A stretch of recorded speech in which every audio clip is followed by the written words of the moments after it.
If you're a business coach, there are 6 things you need to stop doing in your content creation immediately. The first is filming yourself. I see all of these offers out there for like content creation services, but it's not really a content creation service. It's just an editor. They get you to film yourself. You send them the file and then they chop it up and send it back. The problem is filming yourself is the most complicated part of the entire process. Of course, the editing is important, but when you film yourself, you have to set up the camera and the microphone and the lights. And then as soon as the little red light comes on, you start getting in your own head, you trip over your words. It takes you 50 takes just to get a 60-second video done. What we do with our clients is an online filming session. So clients just get on a video call with us, and it's our job to ask the right questions to pull the content out of them. So it's completely low stress. It just feels like a normal conversation.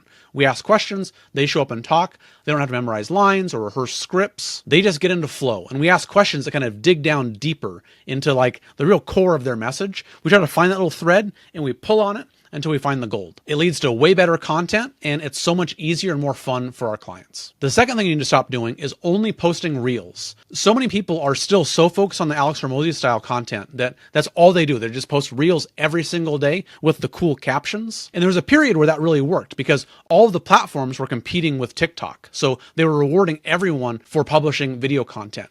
And video content is still like the backbone of your social media, but it's not the only component anymore. If you go on Instagram, if you open up any one of your posts, there's this button that says View Insights. And if you click on that, it'll give you this graph and it'll show you how many followers versus non-followers consumed a piece of content.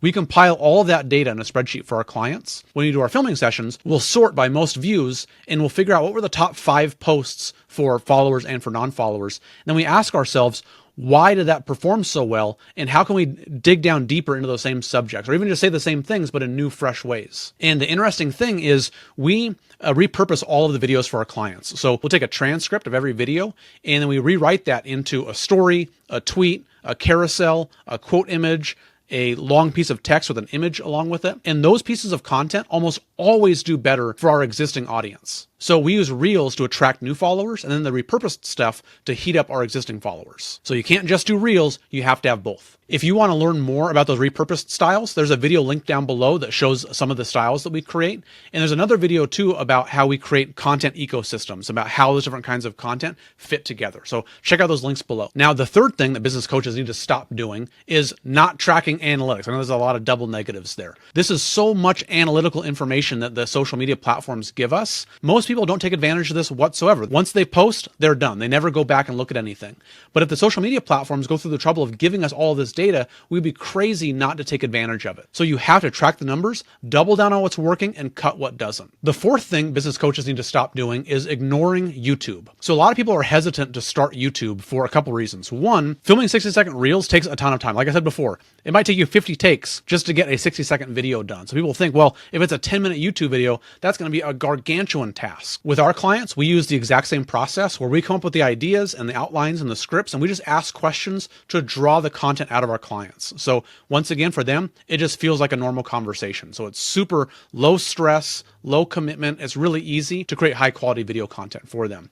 And the second issue is that people think that they're trying to be Mr. Beast here, where we need to create content that's going to blow up a huge audience, that's going to get tons of subscribers. But I want to show you something really quick. This is Dan Bolton. He does $2 million a year in profit. He says that YouTube is his secret weapon in his business in heating up prospects into buyers. And he only has 3,500 subscribers. And his number one most viewed video only has 7,800 views. And the reason is he's not trying to attract and heat up an audience on YouTube itself. He's running ads on Instagram, heating those people up with short form and then driving them over to YouTube. So he's getting the new audience on Instagram, but using YouTube to heat them up 10 times faster than he can one reel at a time. If you're a business coach, that is the way to leverage YouTube. The fifth thing you need to stop doing if you're a business coach is using AI to write your scripts for you. I see so many people that write scripts with AI and then they just read them off of their teleprompter. And I just want to give you a little anecdote really quick. I'm always hiring for my agency, and one of the positions I'm always looking for is a writer. I have a little test project where I just give people the project, they write all these different pieces, they send it back, and I can just scan all of the writing and just see who I like and who I don't. And very quickly, it becomes super obvious who is using ChatGPT and who's not. And it's not even that it's bad. Personally, I do think that it's bad, but it's just that it all runs together. It all starts sounding the same. And at first, you don't even realize it, but once somebody submits submits a piece of writing that doesn't use ChatGPT, it's totally fresh. It's like the sun breaking through the clouds. I think I'm on kind of the cutting edge of this because I look at a lot more ChatGPT than most people do.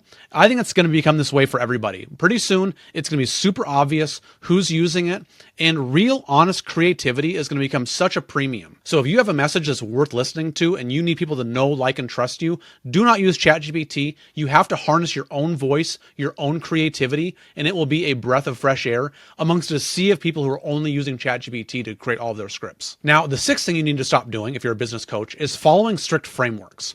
So I see so many gurus out there who have like the perfect viral formula. And some of these might be helpful. I'm not saying it's not. Sometimes it can be a good starting point to have a framework to work off of.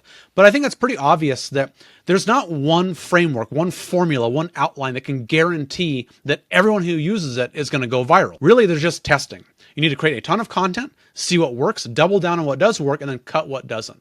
So don't focus on the framework, focus on the system. Create a system that makes it super fast and easy to create tons of content, then just track the analytics and follow what the data says. With my clients, I try to focus on flow, not frameworks. So it's not, fill out this formula exactly. It's just start talking, be conversational. We try to ask questions that draw the gold out of our clients. I probably already said it in this video. We try to find that thread and start pulling on it to lead us towards the gold. And when you do that, when you're in flow, when you're speaking conversationally, your personality is coming out, you're being yourself, it feels natural, it feels conversational, the content is going to be so much better rather than trying to remember the exact script that you wrote out and sounding robotic and forced. So those are 6 things that you have to stop doing right now if you're a business coach. Hey there, it's Garen from the future. Between the time I filmed that video and right now, I've created a series called 30 YouTube Ideas in 30 Days. If you're a coach and you don't know what to make YouTube content about, there's a link down below. Drop your email in there. I will send you one awesome idea every day for 30 days. At the end of that, you will never have a problem ever again coming up with great YouTube content ideas. The goal, though, is not just to create more good content. The goal is to create the right content that grows our businesses. So I've also created a tool called the 24/7 YouTube Salesperson. It's all of my best frameworks and strategies along with GPTs to help you actually implement them and turn your YouTube account into a machine that creates sales every single day for you. So there's a link to that down below as well. Check that out. And if you enjoyed this YouTube video, the YouTube algorithm thinks you're going to love this one.